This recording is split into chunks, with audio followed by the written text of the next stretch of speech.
Okay, well, first of all, I would like to welcome you. I'm Mauricio Terrones. I'm the head of the physics department here at Penn State in the Everly College of Science.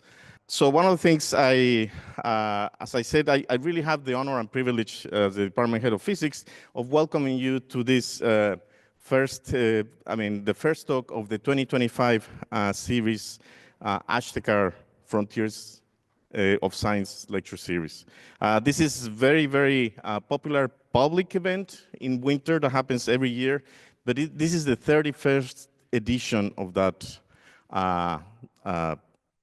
of this series. So let me tell you a little bit of history, and then the lecture series was founded by Abhay Ashtekar, Professor Abhay Ashtekar, in 1995. Thank you, Abhay. He's down here, so it's 31 years ago. Thanks, Abhay. Thank you. And as soon as he arrived to Penn State in 1995, when he was, at that time, he started a new research center that then became the Institute for Gravitation and the Cosmos. And again, it owes its success as well, to the tireless efforts and meticulous planning of Barbara Kennedy, who basically presided over 25 years this series. So this is one of the most successful science outreach events in the College of Science here at Penn State, and again, and also around central Pennsylvania. So it's just to give you an idea of the impact that these types of events have. So this year's lecture series, as you can see here in the PowerPoint presentation, is entitled 2025 Year of Quantum. And we will have 6 amazing lectures, and we will explore how physics at the smallest scales impacts different fields like material science, human health, computing, communications, and more. So be prepared for that. And again, the series, what is the year of quantum? The series celebrates 100 years of quantum mechanics when this field emerged. And it's also the UNESCO International Year of Quantum Science and Technology. You can also see that, which was designated to recognize the importance of quantum science and the need for wider awareness of its past and future impact. So we will learn a little bit more about quantum science, and today and the next 5 Saturdays, you will hear from researchers on different topics. Let me just advance the slides. Sorry, I have to just press the click here. Yeah. So these are the 6 speakers. So today we have Sascha Meinrath, but you can see the different titles, the different things that you're going to listen about. Don't get scared. These are we're making sure that these are very down-to-earth presentations. And I just to give you an idea of, I don't want to confuse you more about quantum mechanics, but let me give you a few quotes from very famous physicists that have won Nobel Prizes. But there are, for example, Niels Bohr. You see, quantum mechanics hasn't profoundly shocked you. You haven't understood it yet. So this is, by the end of the series, maybe you will acknowledge this. Another important, these are quotes by Brian Greene about quantum mechanics. It's Einstein's theory of relativity does a fantastic job for explaining big things. This is quite impressive. But quantum mechanics is fantastic for the other end of the spectrum, for very small things. We're getting closer to the atom and we're going beyond. Also, Brian Greene said, quantum mechanics broke the mold of the previous framework, which is classical mechanics. This is the mechanics that we all know, you can see in our daily life. And by establishing that predictions of science are necessarily probabilistic. So you will listen a little bit about these probabilities. It's not that you are here or there. You have a probability to be somewhere at some point, time. I don't want to confuse you more, but just to maybe by the end of this series, you will learn a bit more.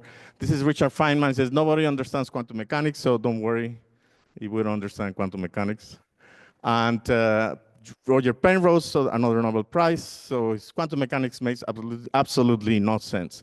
So quantum mechanics is counterintuitive.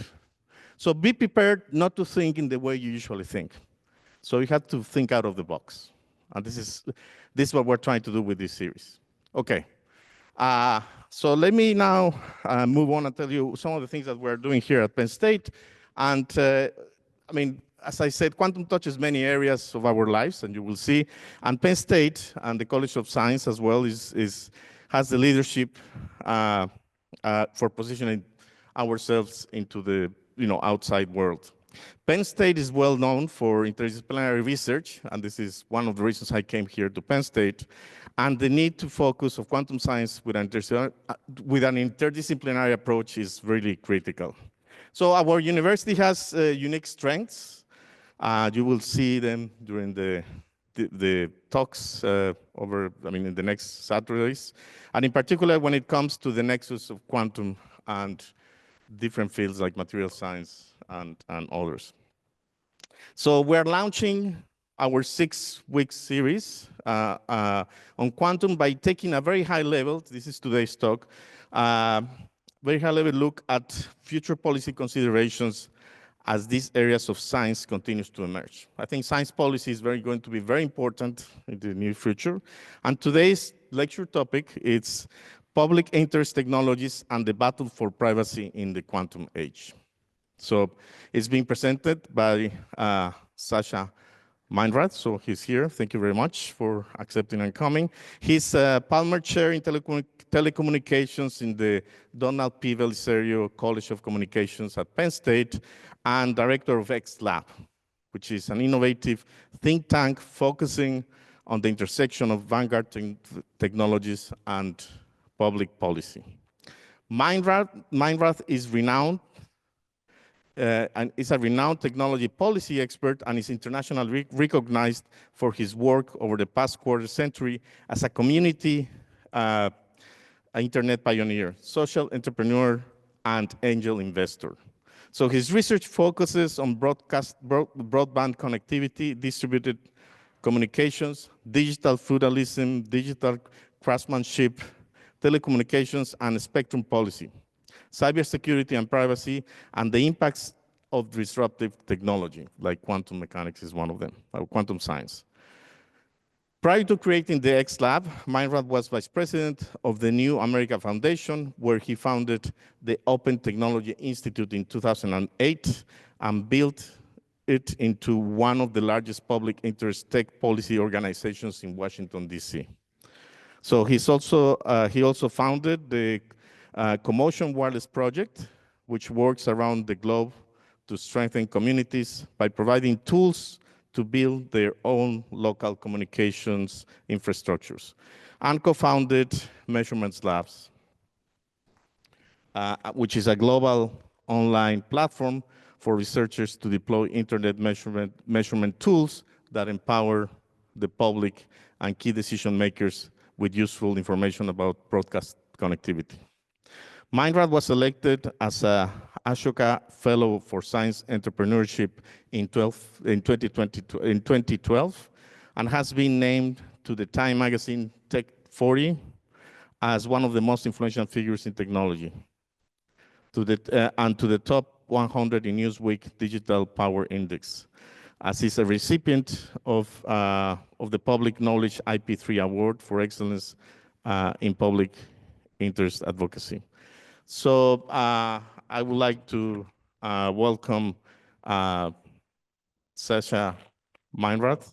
And I just want to let you know that following the lecture, this is some of the logistics. So we have a grad student who's Katie Yan, somewhere, she's down here. And there are some pieces of paper that you can collect from those desks at the entrance, by the entrance, and then you can write your questions and then they will be read out loud. So thanks for coming to this great event. Thank you, Sascha, and the floor is yours. All right, let's see. Okay, good. So thank you all for braving the cold coming out today. I see a lot of familiar faces in the crew. My kids are over there cheering me on. I love that. In essence, a couple of things. First, I am going to, it's not really a bait and switch, but I'm going to lead you right up to quantum technology in an effort to explore and to really point out the import of these technologies, and in particular, the kerfuffle that's been brewing for a very long time in Washington, D.C. over how you could apply quantum. Now, if there were a traditional lecture, if I were your traditional pontificating, bloviating professorial type, which I play one on TV, we would start here. But that's not what we're going to do today. In fact, what we're going to do is start somewhere else with Arthur C. Clarke, the science fiction writer, which is to say, for many of us, even those of us that kind of understand somewhat quantum, this holds true, which is to say, like, how these things work, how the technology operates, how the quantum computer actually does what it does, for most folks, is completely beyond their ken. And imagine that you're a congressional member making decisions on this. And if you're lucky, you've heard of quantum. Now, let's reminisce on where we have come over the course of the last, I don't know, half, 3/4 of a century. The science fiction of yesteryear has long been supplanted by a technological reality that we live every day. And I want us to think back to the dark ages of the internet.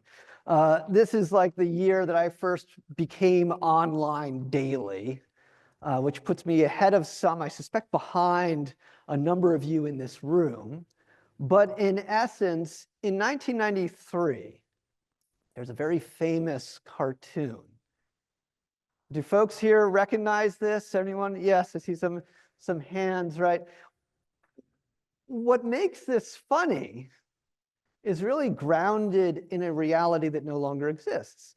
Today, when we think about, there's a lag here. Interesting.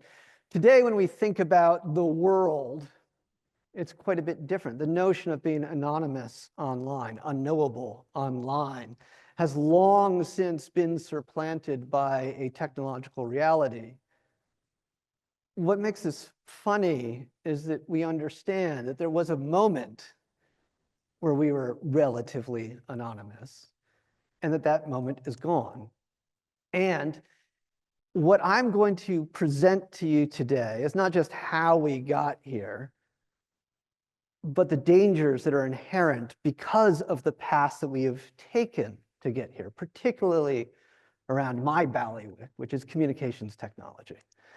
And to start with, I'm going to answer the question that's perplexing me on a constant basis. Like, how did I end up here? I'm an accidental technologist, as you are about to see. I thought I was going to be a psychologist.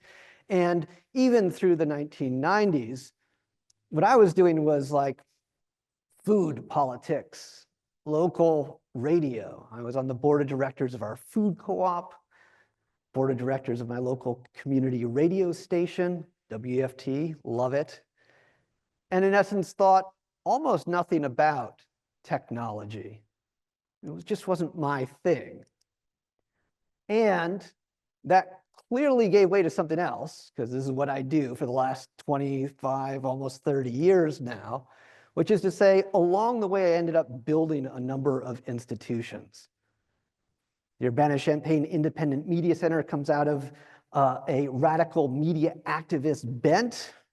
We're about to celebrate our 25th year in operation. We literally bought that building, the old Federalist Post Office in downtown Urbana, and converted it into a local LPFM, low power FM radio station, convening venue, lending library, community activist space, And we also stuck the post office in a little corner there as well. We wanted it to stay downtown and invested in that public infrastructure in order to do that.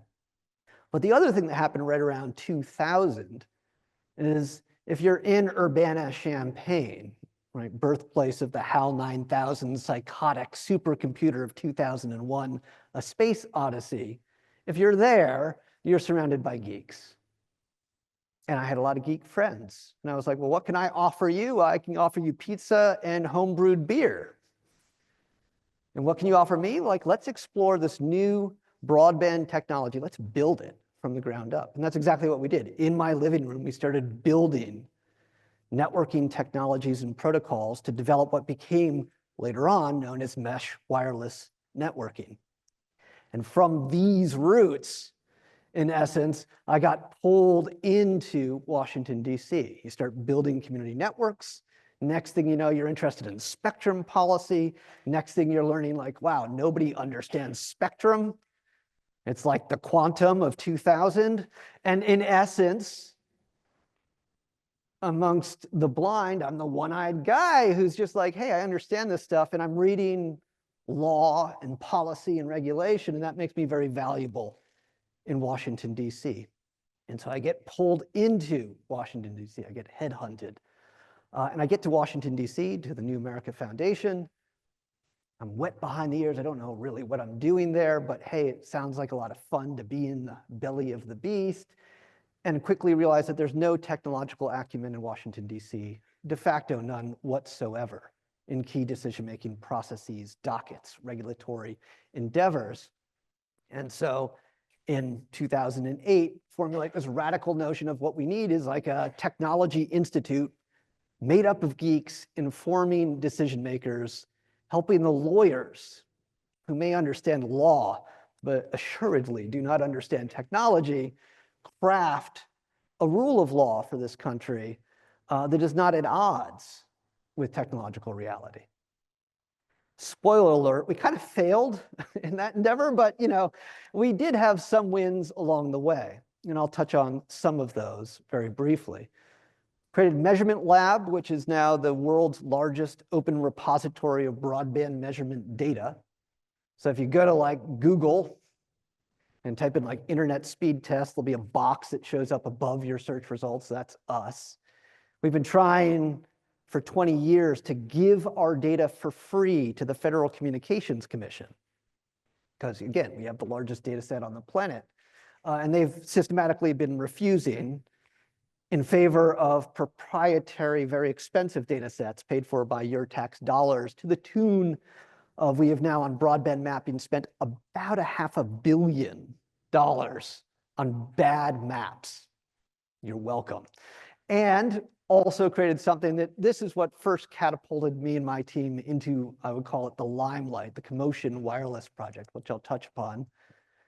And when I stepped back as vice president of New America, created the X Lab, which is sort of a holding company for and it's a holding nonprofit for awesome projects and individuals. And it's housed here at Penn State. So I'll start by saying we developed technologies that could have led us on a path quite different than the ones that we've pursued. And I'll explain why we didn't pursue those in a moment. We got some news coverage. So this shadow internet becomes a whole meme of almost 15 years ago. If you've ever heard of the internet in a suitcase or what have you, that's us.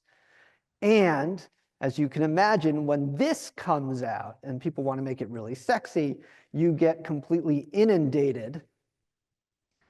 And in this case, the New York Times wanted to take a picture of us in action. Now, I don't know if you've ever seen a developer writing code, not a lot of action happening there.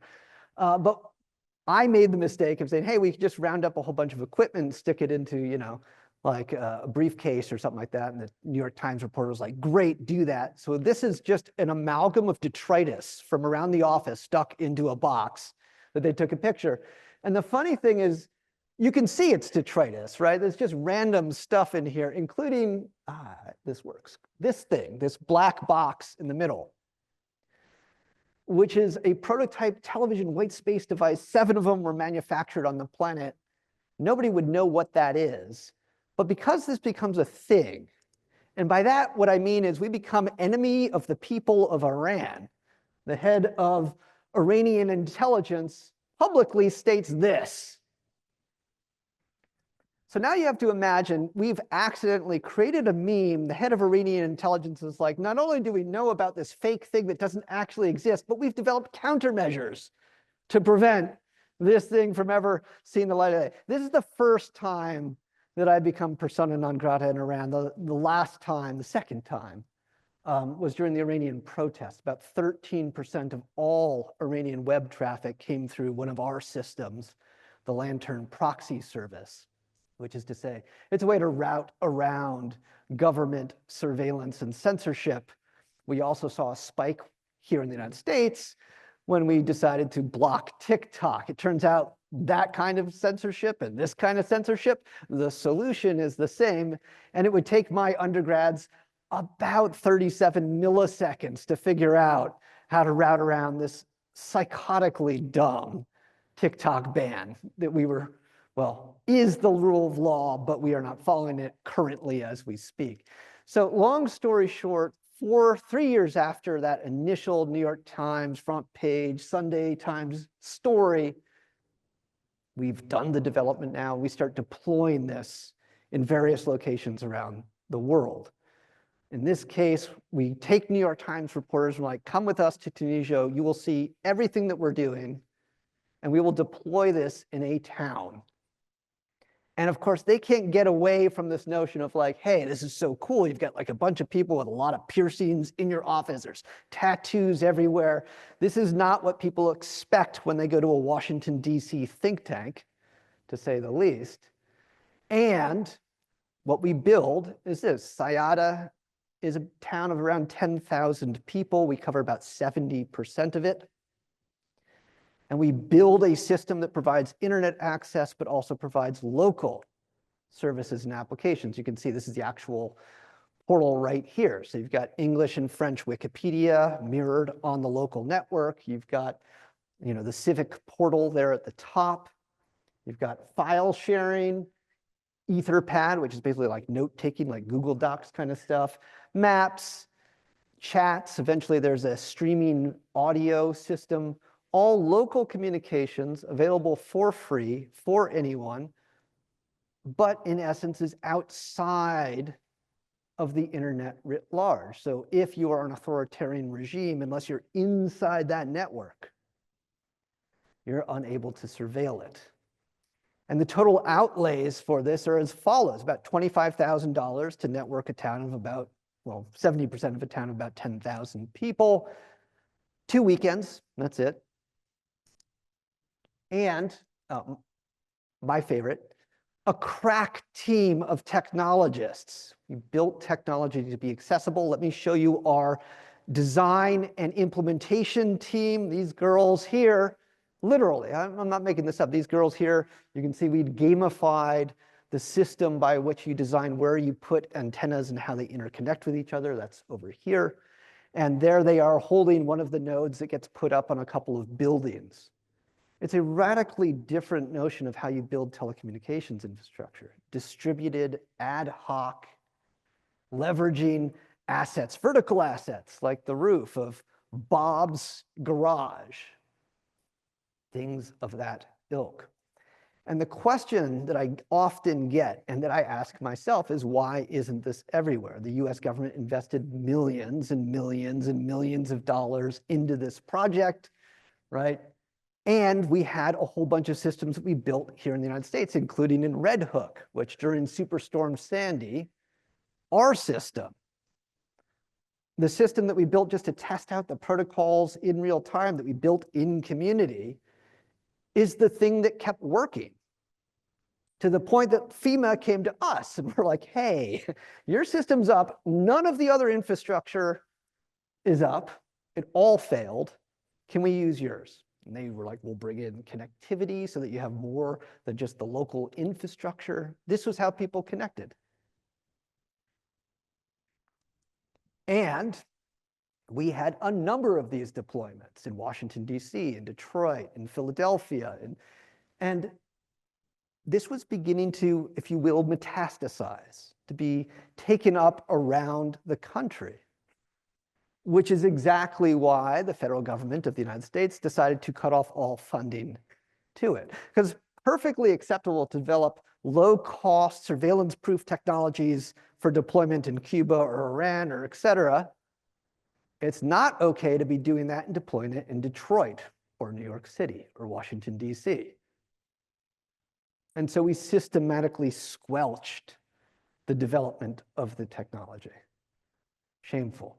Which is to say, in our pursuit of security and surveillance, we're willing to forego, I think, very much life-changing, critical development of infrastructure. And it's predicated upon a very real phenomenon, something that I call the gulf of ignorance. So imagine, if you will, congressional members do learn. Let me start there. It's just very slow, right? Which is to say, they're the linear trend, if you will. We'll call it technical acumen. And we have this thing, ever-present digital communications, that's rapidly accelerating the speed with which change happens. And you have the internet, and that definitely changed things. You've got AI, and that certainly is changing. Any other professors in the audience know, like, wow, yeah, things change rapidly in our pedagogies because they became immediately obsolete. And now, the purpose of this conversation, quantum computing, which is radically, it's at the precipice, hasn't happened yet, but will radically, over the next couple decades, transform an unknown array of facets of civil society. Now, when I think about why this happens, I have to stay like in a box. I got it. Why this happens, it's because we're actually not driven by technology or even reality in a lot of our decision making. So we created this thing, this measurement lab. We built it as a prototype to show the Federal Communications Commission, here's how you could crowdsource data collection to understand where connectivity is, where it isn't, what's happening in the space. And the FCC is like, yeah, it can't be built.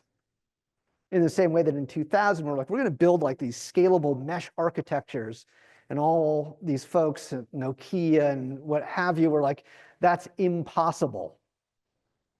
Right? And I'm like, I don't think that word means what you think it means, because having built these things and prototyped and created measurement lab, we know it was buildable.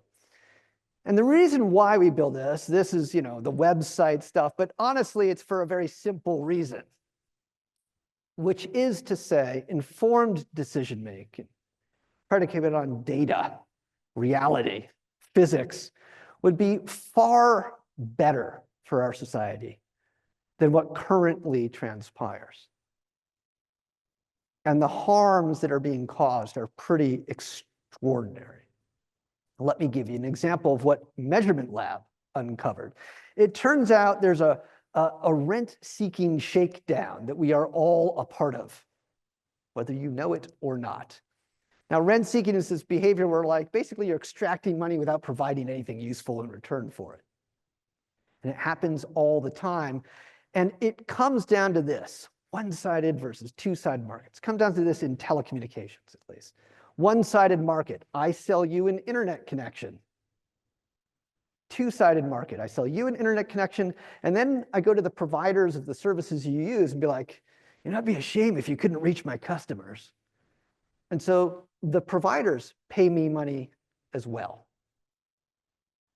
What does this look like? Well, here would be a healthy internet connection point. Two mega companies come together, they share traffic, and it hums along at a relatively static rate. What happens when somebody decides to screw with the back-end peering? It looks like this. A very distinct, catastrophic, cataclysmic degradation of service which means that Netflix, in this case, which was the one that was targeted, sucks for you, the end user. Now you're at home being like, man, what is wrong with my internet connection? It must be me. But in fact, it has nothing to do with you. In fact, you have no control over this. It has to do with an ISP saying, hey, unless Netflix, you pay us a bunch of money to access our customers, we're going to degrade your service. And you can actually see in real time when this happens. And you can also see the impact on the speeds of Netflix. And you can see exactly what this looks like. And if you correlate the beginning of the negotiations right there and the end of negotiations, you might notice a distinct change of trajectory. That is the payoff. It's the protection racket. Now, what does Netflix do with this? They're like, we now have to pay a whole bunch of extra money. No problem. We'll just charge it back to you, which is exactly what they do. And so why are Netflix rates continuing to skyrocket? It's not solely this. Some of it's just profit and greed, but it's partially this. And if you're not on Comcast at all, you're still paying the premium for payoffs to somebody else's ISP. That can only happen without informed decision-making. And since 2009, we have been petitioning the FCC to say, you really do need to investigate this. As a consumer protection agency, you are required to investigate this phenomenon. And consistently, throughout Democratic and Republican administrations, they have refused. I would argue this is very, very not good for us, especially because it's prevalent everywhere. As it turns out, we're being more and more locked into digital ecosystems that we cannot escape. You may recognize some of these companies. Look at the date here, 2013, a dozen years ago. We're already aware of the digital ecosystem, the silo that's being created. And good luck trying to be outside of that particular silo that you find yourself in. It's not you. The reason why your devices are not interoperating well is by design, not happenstance. And into this space, because I am just a glutton for self-punishment, I work in DC. And I get a lot of questions about what do I do there? And I would say, well, what I do is this. Anyone know this movie? All right, Wizard of Oz. Here we go. So I think, in my own mind, I am the most important person in the Wizard of Oz. Who can take a guess at who I think I am? What? The Tin Man. I like it. Any other brave souls want to guess? Scarecrow? Remember, I'm trying to explain what I do in Washington, D.C. The wizard? Toto. It's obviously Toto. The only person to uncover what the heck is going on in the Wizard of Oz is the dog, the unsung hero of the Wizard of Oz. And that's me in D.C., pulling back the curtain, explaining what the heck is actually going on with technology today. And because I work in DC, we like to get gussied up. And because I work in DC, I usually don't feel like things are going as well as I might otherwise hope. So I feel a little bit like, technological acumen, understanding, our ability to explicate technological reality is mediated. And I'll explain the process very briefly. Somebody that knows what the heck's going on goes and talks to a commissioner or a Hill staffer or a member of Congress or White House team. And then a lobbyist comes in and says something totally psychotic and irrational. And then the policymaker, regulator, et cetera, says, well, let's find the happy medium between the two. And then I'm like, well, that's a terrible idea. And they're like, well, if you've pissed off everyone, you know you're doing something right. Which is to say, the problem is splitting the baby again and again and again on these things has created a ever-escalating series of catastrophic outcomes. And quantum is looming in the background, waiting to gobble up all these small kerfuffles into one giant kerfuffle. Now, many of you have probably heard how bills get made. You recognize this notion of thoughtful democratic deliberations and the best ideas percolate up to the top. I know this will shock you. That's not exactly how it happens. But what I want to point out is not the political critique, but rather this notion that over time, this is the number of bills introduced and passed since basically World War II. And do you see this thin blue bar at the bottom that's asymptoting towards 0? That's how many get passed. So now let's harken back to that exponential trend of change, realizing that our speed with which we're addressing change is ever diminishing. And you have a problem. That rule of law is falling further and further behind technological realities.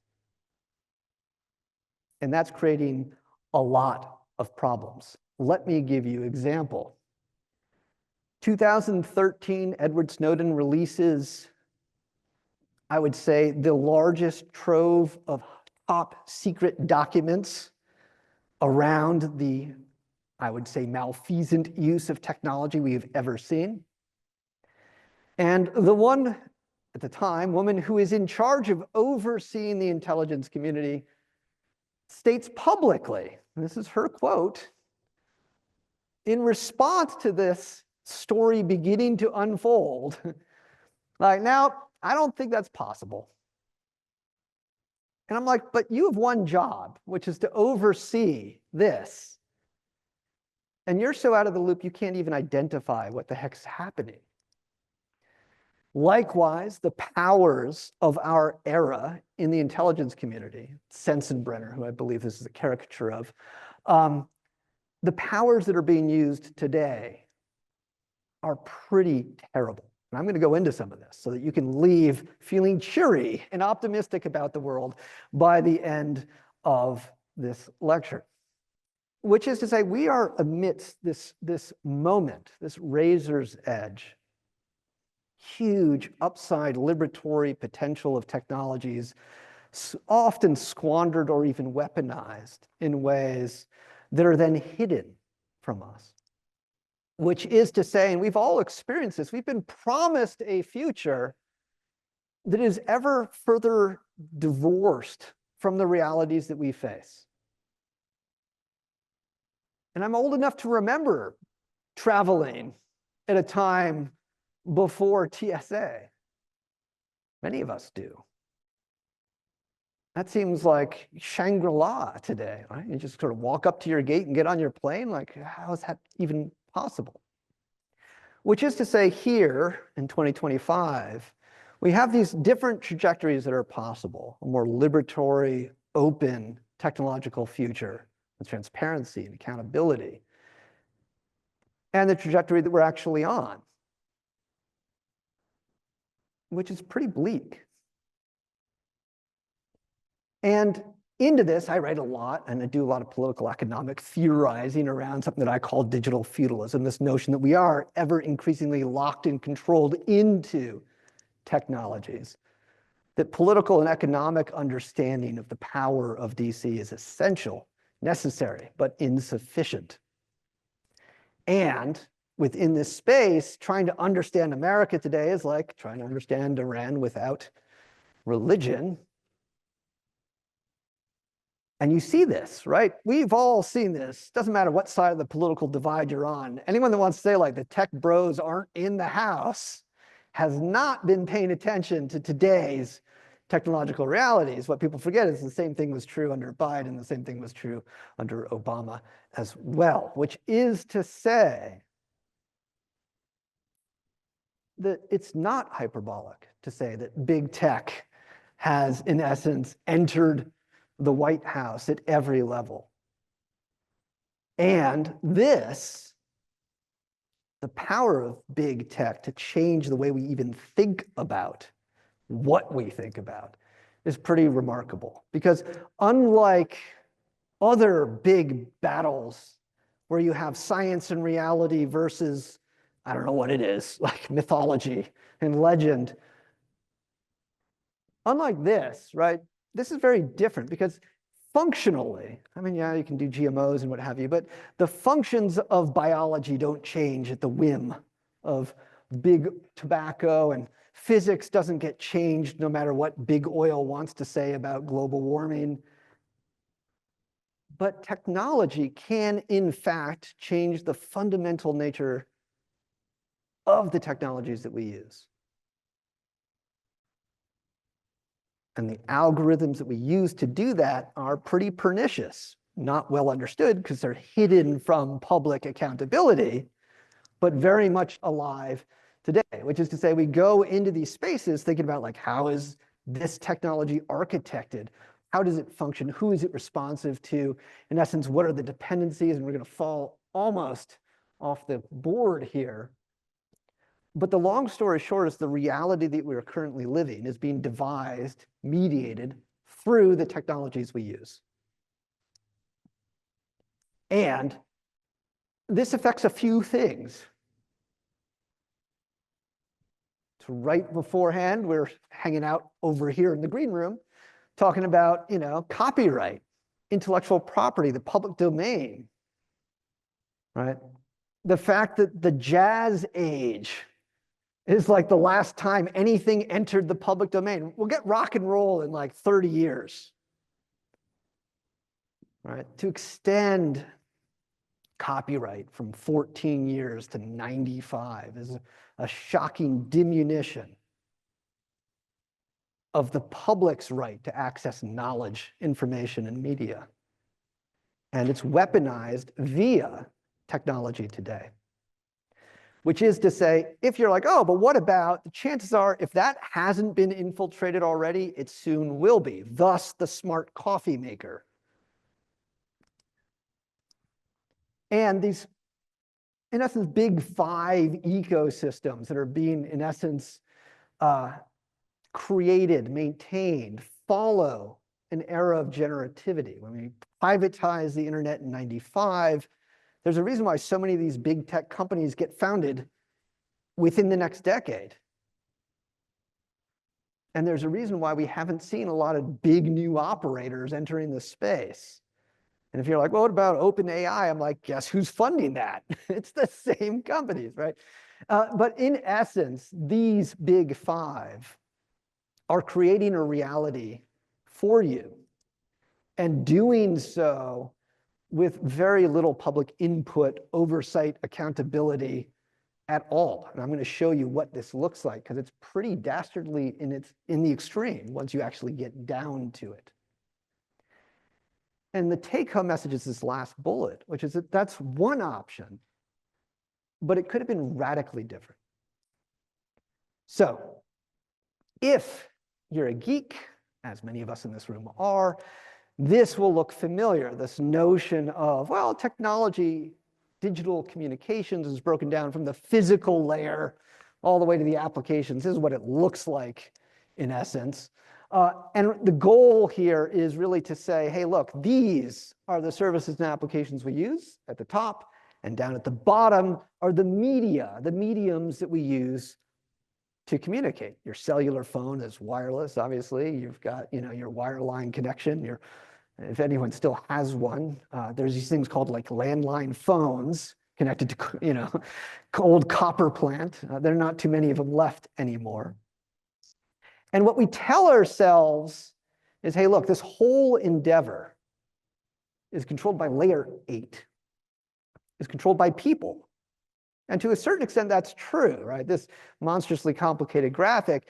The only important thing is this.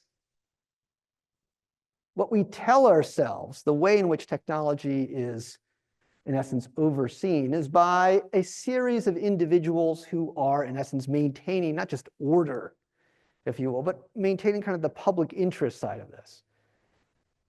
And to a modest extent, this is true, although a lot of these old school graybeards and now whitebeards are dying off. I'm on a number of email lists where every week there's a new obituary. It's very sad. but it also is the slow erosion of the bulwark against corporate takeover of these exact same institutions. And in essence, it's also kind of the United States. Now, this is the battle that we're seeing play out right now. But what I want to point out is the US traditionally has had something that nobody else has had. The One Ring. No, it is in fact the root servers. The infrastructure, the architecting of the internet was very Amerocentric. This is from 1998. So who controls the infrastructure of the internet in 1998? Well, it basically comes down to these locations. You may notice that there's a couple of places on the planet missing from this graphic. And if you're wondering, like, why is China pretty upset by the way that this supposedly democratic governance structure is set up, it's because they're not there. We have like entire missing continents, South America, Africa, like, this is a very non-democratic control of the internet infrastructure. And up until around the early mid 1990s, it was relatively hands-off. It was really the geeks running the madhouse, and that was a feature, not a bug, by the way. But like, in essence, that worked very well. But of course, at turn of the century, we have something very different happen. And what this harkens back to is something called COINTELPRO. Does anyone know COINTELPRO? The counterintelligence program. This was the government surveillance program. The FBI surveilled like all of the civil rights movement, declared like Martin Luther King kind of an enemy of the state, a terrorist of the time. Surveilled him actively, tried to get him to commit suicide. You can go Google for that note from our FBI to him, basically threatening to unleash the surveillance of his philanderous ways unless he did so. And that got leaked. And into that space, we said, okay, we got to put a lid on this. We'll put all these protections in place. We'll develop a bunch of, in essence, structures to never again do this. Except we did then again do this. And one of the hallmarks of this is this executive order, what we call 12333, which is this executive order. It's a fascinating executive order. The NSA says, hey, look, we can't do surveillance without this executive order. It's the foundation for modern surveillance, in fact.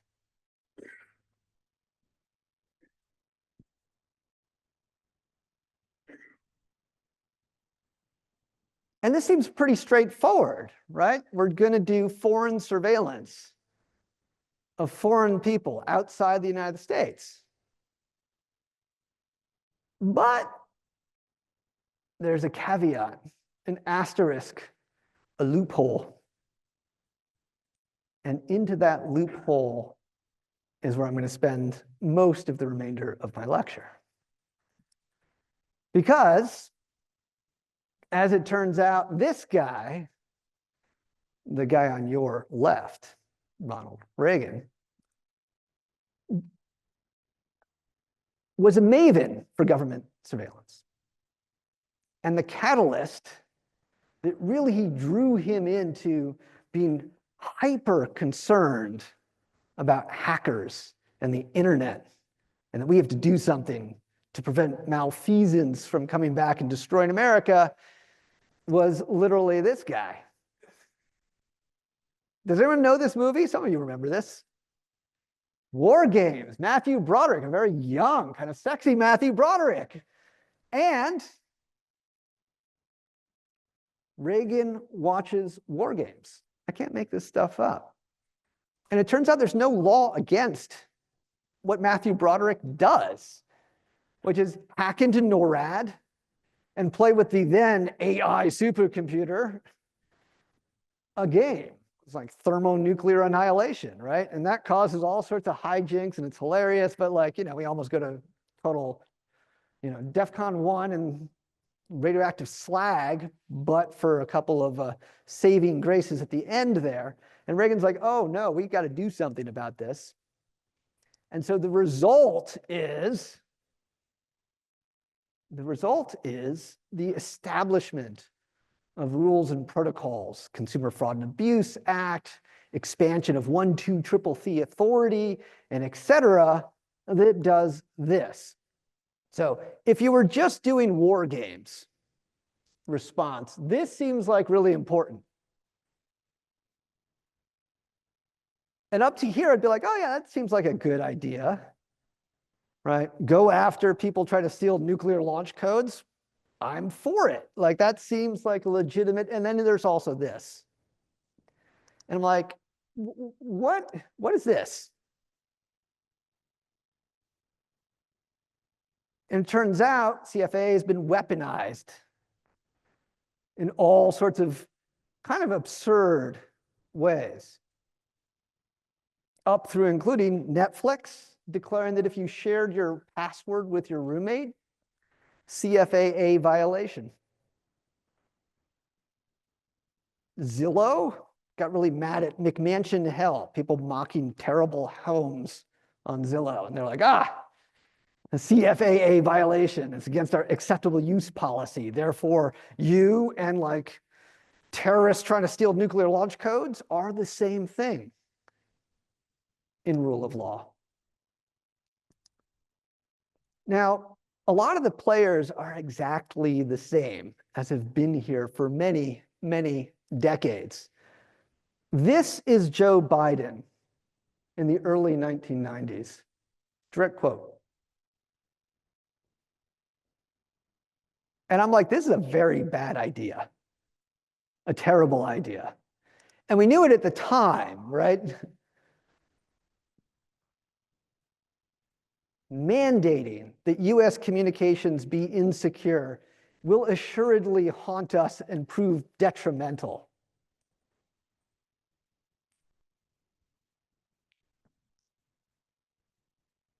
And that's exactly what happens. The Communications Assistance to Law Enforcement Act passes a few years later. And if you're in America, your communications is fundamentally compromised.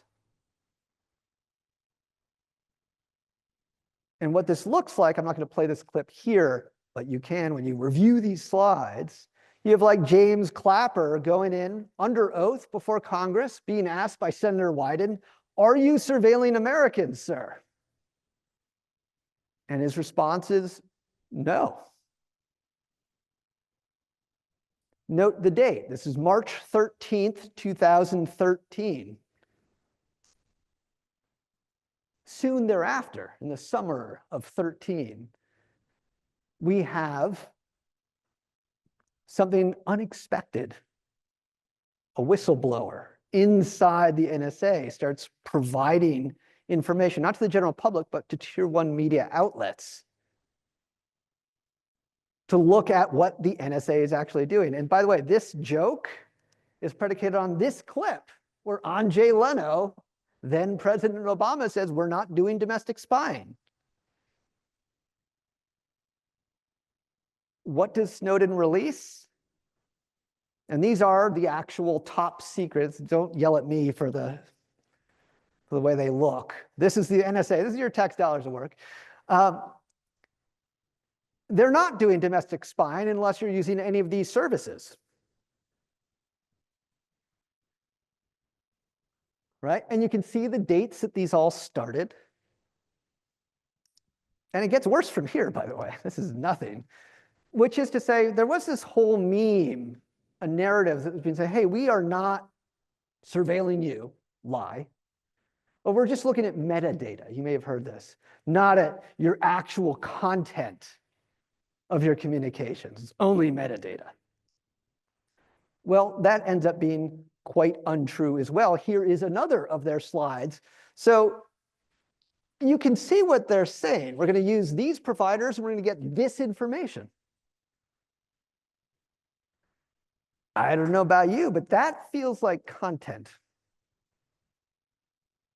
And this is the intelligence community telling itself, this is what we have available. That's all under Section 215 of the Patriot Act. And there's another section, 702, by which this is what's done, which is to say upstream just hoovers up all the data. Now, this is where quantum is going to come in. So on the one hand, I go to Google, Apple, Amazon, Microsoft, and et cetera, and I get all your data from them directly. But some of you aren't using that, and some of the information I want to collect isn't there. So I just hoover up all the data that flows over the network. And in case you were wondering, well, which of these two tactics should I use? Well, what the NSA says is you should use both. It's a lot of data. And systematically, administration after administration after administration, we have seen massive expansion of surveillance year after year after year. Massive expansion. And it really doesn't matter that it's illegal. For many years, I was like, this is definitely going to be ruled illegal. Now I can say, like, it is in fact illegal and ongoing. 72 hours ago, there was a federal appeals court decision that says, yes, in fact, doing this, we're just reiterating, is illegal. So this week, the Hazbajrami case came out in a heavily redacted. I've read the opinion. It's like, oh, this is really good. Oh, and then you get like redacted pages, and you're like, well, what's going on? There's still more still to come out here. And President Trump, it's now President Trump again. Last time he was president was like, this is a terrible idea, because 702 is in fact the overreach. And again, it doesn't matter what side of the political spectrum you're on. This was definitely overreach. It was definitely targeting Americans up through and including presidential candidates. And you can see he tweets this out at 4:33 a.m. So I ask you, how long would it take the NSA to scramble people to get to the president and get him turned around? Well, at 6:14 a.m., you have the follow-up tweet. Took him about an hour and a half.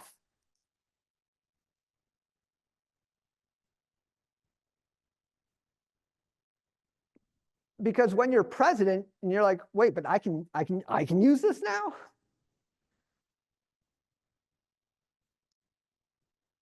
Now let me tell you about this massive problem with signals intelligence. So now I'm hoovering up all the data from the largest corporations in the country, and I'm collecting all the data that I missed from them, and I'm storing it probably in that giant warehouse in Utah. And in essence, what I'm doing, and this is again, these are the programs, is collecting information from all around the globe. And you can see here, I don't know if it comes across, yeah, here is Germany in the last 30 days. And you can see right here, it's about 500 million distinct data sets in 30 days from one country. This is boundless informant. It's one facet of one program of one part of that surveillance regime. And in 30 days, this is also the last 30 days, 125 billion records every 30 days. Times we don't even know because all the programs aren't yet known. And they're collecting metadata all the way up through what they call unique data beyond user activity. That's like, this is like everything you're doing. And here's where it gets hilariously, terribly funny. They're really happy to let you know, well, let themselves know exactly who's helping them do all of this. Because in essence, you've got a problem. Too much data. So what do I use for that? Well, I use AI. What could possibly go wrong? And in essence, what's going wrong is pretty remarkable. the targeting of communities of color, the constant wrongness of our facial recognition leading to random African American men being arrested for not doing anything. But the algorithm said that they're the guilty party. And who's creating these AIs to do all of this? Those same big 5 companies. And they've been well rewarded. Here's their market capitalization at the end of 2007. It's like $500 billion to $1 billion, or $500 billion to $1 trillion. Just a couple years later, they're doing very well for themselves. They've been well rewarded for the activity of illegally surveilling on all of us. Likewise, I'm going to end basically here, which is to say the second key component that they're trying to figure out is, so now I've hoovered up all this information, but damn it, some of you are encrypting your data. I have it, it's encrypted, I can't access it. And we've got this problem, pesky Constitution, and the Fourth Amendment in particular, that says, I'm not allowed to search this, but if I ignore that, as I continue to do, even though there have been now 2 federal court rulings saying, yeah, it's illegal to do this. If I ignore that and still collect the information, still have access to the raw data, well, I need something. Because as it turns out, so the argument goes, all sorts of malfeasance is happening in the dark recesses of encrypted communications. And partially that's true. But in large part, that's completely false. So you collect everything, but now I need something to access it. And that's where quantum comes in. If I can break strong encryption, won't be today, won't be next week, inshallah, but over the next 2 decades, 25 years, it is expected that the technology will mature to the point that everything collected from the mid-1990s to modern day may be accessible. And the lie we tell ourselves is it'll be accessible to us, America. And I'm like, but who else will it be accessible to? And in essence, this question, the answer, well, is pretty clear. And again, this is a bit hyperbolic. No, they didn't quite destroy all the encryption, et cetera, et cetera. But long story short, it's coming. And it's going to be a global phenomenon. And it's going to be a mafia phenomenon. And it's going to be an oligarch phenomenon. It's going to be a phenomenon where, think about it, everything we've sent that's encrypted will be available, possibly, a large portion of it, certainly. And we have a name for this. We call it Q-Day. Q-Day. When quantum computing is able to break strong encryption, which is coming, then you've opened up a Pandora's box that can never be undone. And that's a little horrifying, which brings me back to DC and this gulf of ignorance, because into this space, we have schizophrenia. I mean, it's, so Trump is responsible for us almost winning the battle to sunset Section 702. So keep in mind, he was against it, then he was for it, now he's against it. But the next reauthorization happens in 2026. And he's like, I have this again? I'm a little worried that he might not, in fact, want to blow it up so much when he is the one that can weaponize it. We will see. It's not subtle. Right, this is Trump's tweet in 2024. And he's not wrong. And what we're seeing right now is even attempts to, if you haven't been following Salt Typhoon, an awkwardly named massive security breach, let me give you the 10-second lowdown. China probably infiltrated the US surveillance system, hacked it in order to surveil us. So we created the surveillance system to break all of our communications, and China was like, well, thank you very much. And in response to this, what Trump is now doing is being like, stop investigating, which is not good. Into this space, I and my brethren, the scrappy fellowship of technologists that understand at least enough about technology to be dangerous and understand policy and the various levers and rules of this space. We're the unsung heroes. We're the folks that are trying to bring technological reality into legal rule of law. It is a hard-fought battle, to say the least.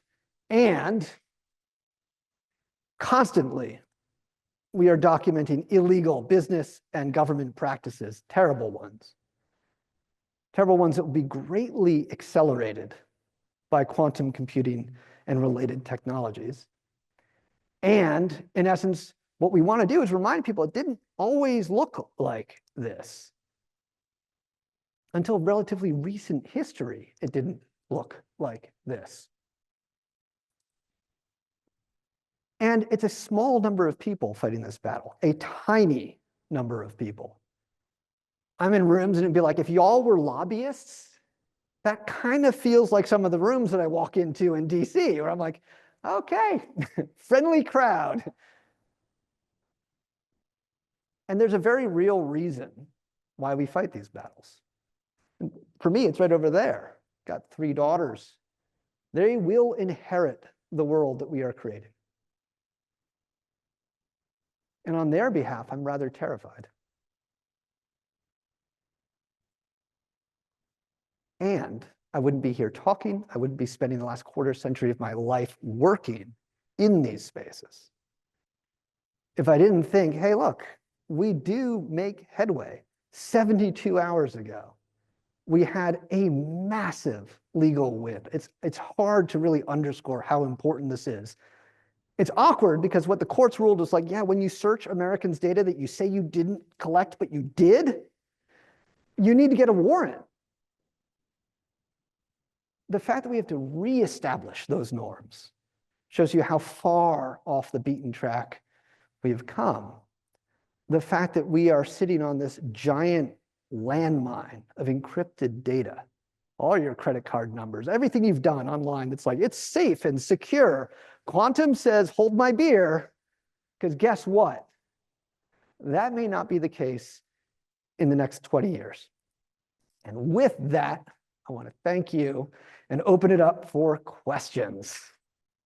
Thank you so much, Sascha. That was incredible. Thank you. So everyone, as Mauricio mentioned at the beginning, you will have a white piece of paper. If you didn't get one already, we have our amazing Lion Pride volunteers in their t-shirts who can hand out cards. And can also collect your cards. So if you want to take a moment to write your questions, bring them down, we'll collect them and I'll start asking. But I'm going to start off with a question, that I have for you, which is, what can the layperson do? I'm not a super geek. I'm not standing these rooms with the lobbyists. What can I and the everyday Joe do to help your efforts? Oh, gosh. I mean, there's a lot, right? Which is to say, we're not just me and my team, but like we are a sector that is a public interest sector supported by the public. So low-hanging fruit, like join a couple of email lists. Know that the NSA will then just be like, hey, look, you're on that email list. But like, long story short, it is hyper important that we be aware of these things. They fly below the radar. There's no PR team behind this. There's a giant PR team being like, all your stuff is private and secure.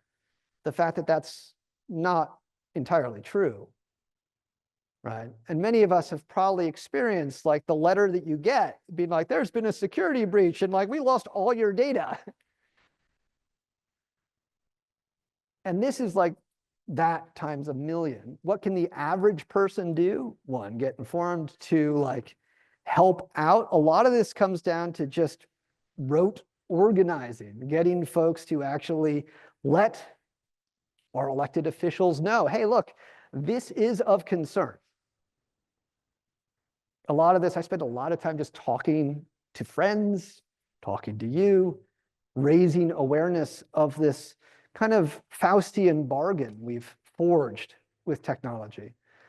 And in essence, getting this to become the kind of issue that, presidents actually tweet about. I'm like, that is great. Don't have to agree with him on everything, but like if you're saying like FISA sucks, I'm like, yes, it does. And that comes in essence from the bottom up organizing. Thank you. We've got a question that says it all sounds terribly pessimistic, which I can't help but agree with a little bit. That gulf of technology is really quite scary, but this person is wondering, is there any silver lining in any of this in your view? Yeah, there's a number of silver linings. So I'm writing a book right now on the progressive era FTC, Federal Trade Commission. And the FTC arose out of the Gilded Age, arose out of the excesses of the robber barons. And we've gone through similar kinds of disruptions. The mechanistic industrial era, the Industrial Revolution created all sorts of kind of terrible outcomes. And you don't need to read like The Jungle to be like, oh my God, what am I eating? Like in essence, this isn't as bad as it has been previously, but it did take the forging of a new social contract to say, hey, look, if you're living in a civil society during an industrial era, we've got some rules of the road here. We haven't forged that 21st century social contract. So we're right now in this interregnum. Technology has radically shifted almost every facet of our lives. Rule of law simply doesn't address it. And into that space, there's a lot of abuses and a lot of harms caused. And yes, if I stopped history now, I'd be like, well, that's just terrible. But we're amidst it.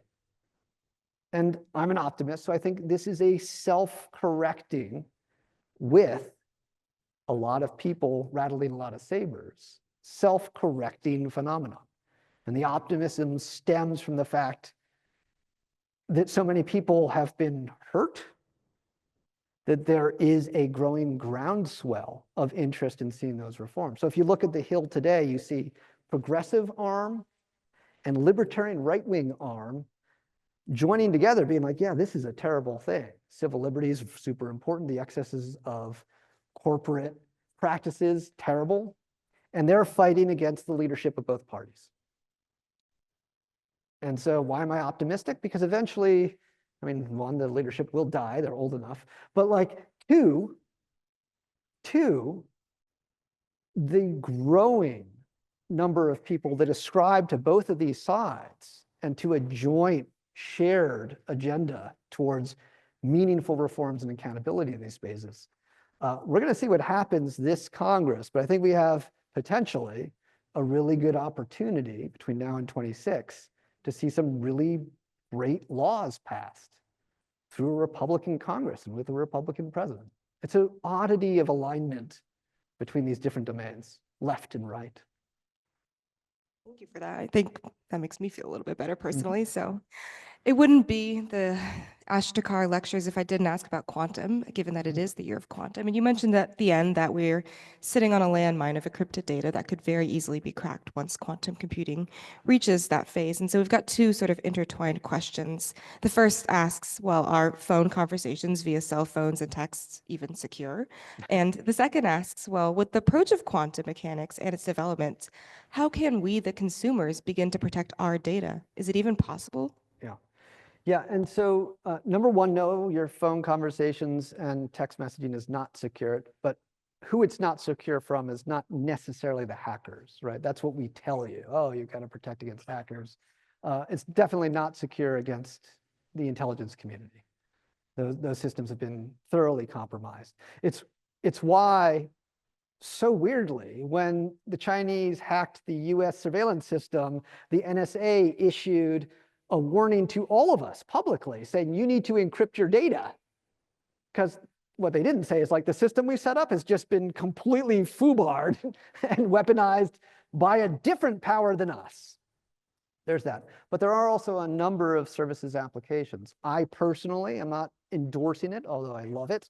Use Signal, which is a secure texting and phone system that does end-to-end encryption. That should get us at least a goodly way towards more secure communications. My caveat is just that there's these unknowables, right? Right now, quantum computing is in its infancy, and we don't really know the full capabilities of what will develop.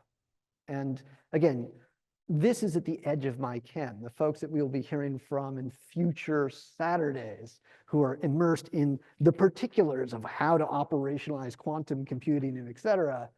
Like, they'll know better than me what that trajectory looks like, hopefully what that timeline looks like. But long story short, there are a large and growing number of more secure end-to-end encrypted, and that's the key words that you're looking for, end-to-end encrypted communications functional equivalents for what we use every day. So this wasn't mentioned in your talk, but we've got a question about net neutrality. Oh yeah. Would that solve the problem of one-sided internet markets? It'll help. And Tim Wu is a good personal friend of mine. He's the guy that coined the phrase network neutrality. I've been working on it since 2004, so since year one. And you know, it's been 20 years of backwards and forwards, and yeah. Long story short, it does help to address certain elements. The traffic discrimination under a strong network neutrality regime would be illegal. The targeting of specific services and applications would potentially be illegal. But it doesn't magically solve all of this. It certainly doesn't solve it if the FCC, the Federal Communications Commission, simply refuses to acknowledge the reality of things like this, discriminatory peering. Which is to say, yes, it can very much, if not obviate, at least ameliorate.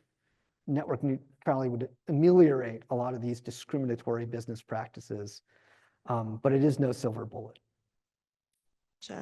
We have a question from a professor of engineering in the audience, which asks, how do we better educate the geeks to design the system more ethically? I think you mentioned that there are certain algorithms out there that decide who might do a crime, and we're arresting those people without any sort of reasoning beyond that algorithm. And so how can we make sure that the people behind those systems think about the ethics as they're designing? There has absolutely never been a more important time to be teaching like philosophy, ethics, morality, like grounding people in the fact that these technologies are not a neutral medium.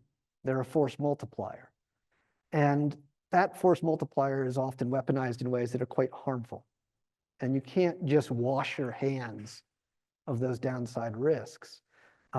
Unfortunately, that isn't well done. I know that inside, for example, the College of Communications, we are right now spinning up a whole series of conversations around really doubling down on the importance of teaching the ethics of this and basically presenting, I think, a more honest to science, which is, again, I'm not throwing out the baby with the bathwater. I think there's a lot of phenomenal technologies that I use every day and would encourage people to use every day.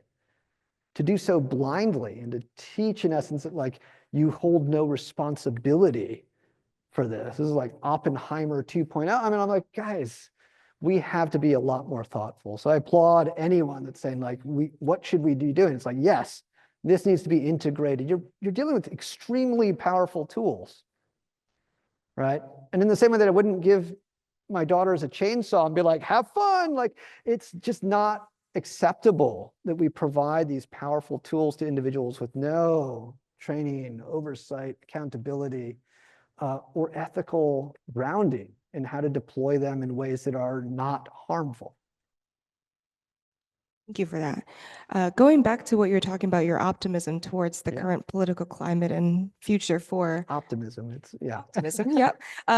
We're wondering, is there any sort of names that we should be looking out for? Any members of Congress that really understand the problem and that might be able to spearhead this discussion and lead some sort of legislative initiatives, as well as are there any sort of executive orders that you are interested in looking ahead to the next sort of couple of years or so? Yeah. So the awkwardness of seeing like 100 million executive orders come out in the last week, none of which touch on a thing that is literally an executive order, right? Like Trump could, with a pen, radically transform the way in which surveillance is done in the United States. Instead, it's like federal courts weighing in because he won't. That's sad. But yes, there are a number. I help advise something called the Fourth Amendment Caucus. It's a left-right caucus. And there's really great folks on both sides of the equation. Tom Massey, you've got Mike Lee on the right in the Senate. You've got Wyden. Senator Wyden has been phenomenal for decades now on these issues. There are a number of really, I think, visionary, bold leaders who are saying, hey, look, we understand like surveillance is important. Weaponizing it this way is not just unethical, it's illegal and unconstitutional. And although folks have been saying this for years, it takes so long, right? These court decisions didn't start this year. These court decisions started like a dozen years ago. And it's taking 8, 10, 12 years to finally get to the end of, saying, yes, you can't do this. Today, what we're likely to see over the next couple of years is that like the courts rule, no, you can't do that. You have to get a warrant now to search these Section 702 data stores. When the intelligence community doesn't do that, the question then becomes like, so what's the accountability mechanism for this? And there, I think you will see this schism on the right because they control Congress and the White House right now, but also on the left with Schumer and what have you, usually fighting against the progressive arm of the Democrats. It's a very odd political alignment and realignment that we're seeing right now. And there's a number of people that are good on privacy and surveillance. Thank you for that. So zooming back into what just happened recently, our last question asks about the recently announced partnership between OpenAI and President Trump's executive order for building and utilizing a data center. Can you tell us a little bit more about your opinions on that? Yeah, I mean, like when Darth Vader and Palpatine get together and you're like, I wonder what they're up to, right? Like, obviously, there's probably nothing more important than this. The same with Elon Musk. If you really want to get scared, don't worry about Starlink and what have you. There's something called Star Shield, which is a top secret but massive new satellite-based optical surveillance system run by Starlink or SpaceX that's being deployed as we speak. The amount of money being dropped into it just went from a measly 800 million to 13 billion right at the tail end of the Biden administration. I'm pretty certain that money will not be cut under the Trump administration to Elon Musk's company. And that, the real-time tracking of every individual over a region indefinitely is pretty terrifying. So yes, there is a reason why the leaders of all of these companies that are doing this are showing up literally, last Sunday in church with Trump. Because this is where the huge money is. And when they get caught doing something, they just pass something like the USA Freedom Act of 2015, where they get retroactive immunity for breaking the law. Rounding us off, do you think the NSA considers you a threat? And have you ever been compared to a technological Chomsky? A technological Chomsky, I love it. I'm not really a threat to the NSA, and I actually talk with and work a lot with former and current folks within the intelligence community. I think there is also within the intelligence community a really profound concern over the trajectory that the intelligence community is on, both in terms of this not being constitutional, but also in terms of the sheer scale of the false positives. Because it turns out when you collect all the information and some uppity professor is like, I'm going to go bomb the White House, and that gets flagged without context by your AI, and now you're sending people to go and investigate somebody, that is a huge waste of resources. So inside the IC, inside the intelligence community, there is a strong interest in seeing purposeful reforms done. And so you see this dichotomy. People are like, everything's fine here. And then other people have been like, and that's why we have so many whistleblowers coming out of the IC. Because people are like, no, this has to get fixed. So am I a threat? No, I want an intelligence community doing what it's supposed to be doing, and I don't want an intelligence community trampling on our civil liberties. And I don't think those are at odds. Thank you so much. Can we thank Sascha again for his time and for answering all of our questions?